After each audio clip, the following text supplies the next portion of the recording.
اب وہ اس پر ثابت کرنا ہے کہ یہ بڑی جو ہے وہ کرپٹ خاتون ہے. تو اب اس بنیاد پر جو ہے وہ ان پر یہ الزام لگایا گیا ہے. اب جس طرح آج یہ گھٹیا حرکت ہوئی ہے اور خاور مانیکا پر جو تنقید بھی ہو رہی ہے، اب بے شک اس کو اغوا کیا گیا، اس پر تشدد کیا گیا، اس پر ناجائز مقدمات بنوا کر بھی یہ انٹرویوز کروائے گئے اور اب مقدمہ درج کیا گیا، لیکن پھر بھی جو ہے وہ یہ انتہائی بے شرمانہ قسم کی سٹیٹمنٹ ہے جو آج ان کی طرف سے دی گئی ہے. بہرحال اس پوری صورتحال کے اندر جو ہے انہوں نے بیان کیا جی کہ عمران خان اور بشرا بیبی کا یہ چکر 2014 کے دھرنے سے 2017 تک چلنے کے باوجود بھی میں صلح صفائی سے مسئلہ حل کرنے کی کوشش کرتا رہا، لیکن بالآخر نومبر 2017 میں ادھورے دل کے ساتھ اس غرض سے طلاق دی کہ بشرا بیوی اسے سنجیدہ لے گی اور میری والدہ کے مداخلت سے میں عدت کے دوران ہی پھر مصالحت کر لوں گا. لیکن بشرا بیوی نے عدت کے دوران ہی عمران خان سے نکاح کر لیا. ایک روز اچانک گھر آیا تو زلفی بخاری جو ہے وہ میرے گھر موجود تھا.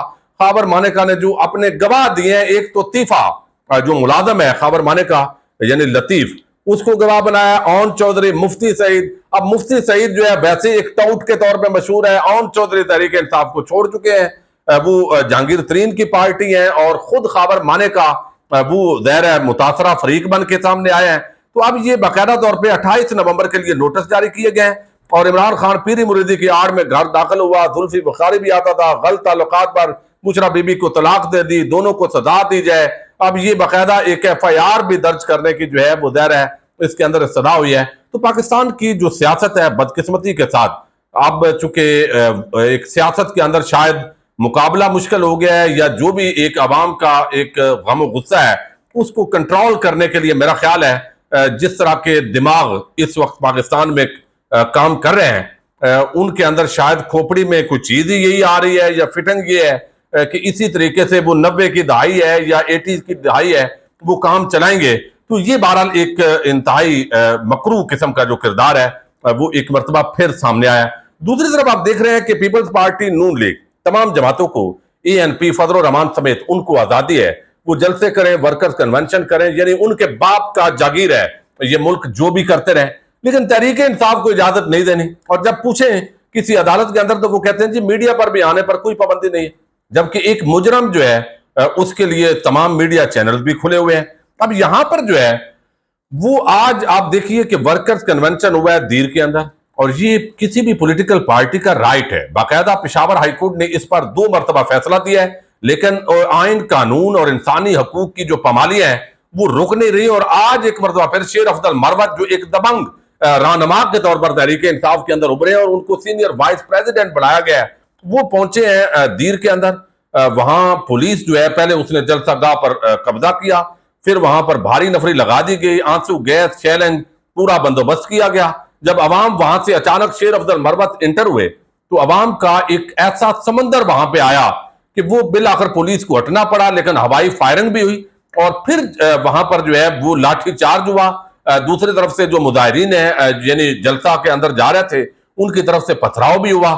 اب حالات انتہائی کشیدہ ہوتے ہوتے بچے اور وہ جو ورکرز کنونشن تھا وہ ایک جلسہ گاہ کے اندر تبدیل ہوا. تو اس سے ایک بات ظاہر ہوئی ہے کہ بے شک خیبر پختونخوا کی جو عوام ہے انہوں نے کم از کم یہ جو خوف کے بت ہیں وہ توڑے ہیں. وہ پوری طرح اس وقت جو حکومتی مشینری ہے وہ مشکل میں ہے. پھر پختونوں کی جو روایات ہیں انہوں نے کم از کم وہاں کی جو پولیس ہے، جو دیگر ادارے ہیں، ان کو بھی پتا ہے کہ جب ہم چادر اور چار دیواری کا تقدس پامال کریں گے تو پھر ہمارے ساتھ جو ہے وہ اس طرح کا کام ہو سکتا ہے. تو وہ بھی ایک حد سے زیادہ جس طرح پنجاب کے اندر اندھیر نگری چوپٹ راج ہے، یا سندھ کے اندر جس طرح علیم عادل شیخ اور باقیوں کو قید کیا ہوا ہے، تو یہ جو کام ہے اس طریقے سے وہ موجود نہیں ہے خیبر پختونخوا کے اندر. تو ہر ضلع کے اندر اب لوگ ہزاروں کی تعداد کے اندر نکل رہے ہیں، لیکن معاملہ تو یہ ہے کہ جو خیبر پختونخوا کی جو انتظامیہ ہے، جو حکومت ہے، جس طرح ایک طبقہ جو ہے اس کو باضابطہ طور پر انلیگل طریقے سے اس وقت مسلط کیا ہوا ہے. کیا ان کو یہ آئین اجازت دیتا ہے، قانون اجازت دیتا ہے؟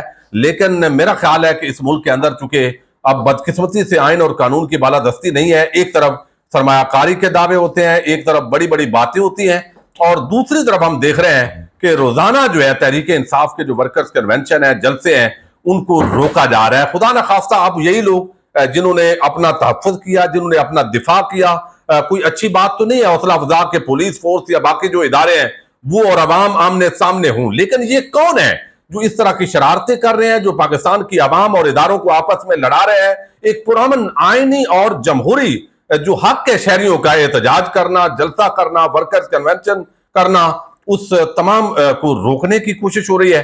اب ان حالات کے اندر جو ایسے لگتا ہے کہ اب کچھ لوگوں کے خلاف ہر ضلع کے اندر تحریک انصاف کے جو متحرک ورکرز ہیں، اسی طرح جیسے 9 مئی کے بعد عام پاکستانیوں کو نشانہ بنایا گیا، اسی طریقے سے شاید یہاں بھی ان پر اب دہشت گردی کے اور بغاوت کے کیا کیا مقدمات کر کے بعد ازاں گرفتاریاں ہوں گی۔ تو وہ کہتے ہیں سنجیاں ہون گلیاں وچ مرزا یار پھرے۔ تو ایسے لگتا ہے کہ باؤ جی کی خاطر پاکستان جو ہے اس کی پوری ریاستی مشینری ایک نوکر کے طور پر جس طرح کردار ادا کر رہی ہے، یہ پاکستانیوں کے اندر کوئی محبت نہیں بیج بوئے جا رہے بلکہ نفرت پیدا کر رہی ہے۔ تو آج یہ اللہ خیر کرے تصادم ہوا ہے، لیکن محفوظ رہے سارے، ورکرز کنونشن بھی ہو گیا ہے۔ اب اس کے بعد اگر کوئی کاروائیاں ہوتی ہیں تو مزید اس سے جو نفرت ہے وہ بڑھنے جا رہی ہے۔ اللہ تعالیٰ پاکستان پر رحم کرے۔ اجازت دیجیے گا، اللہ حافظ۔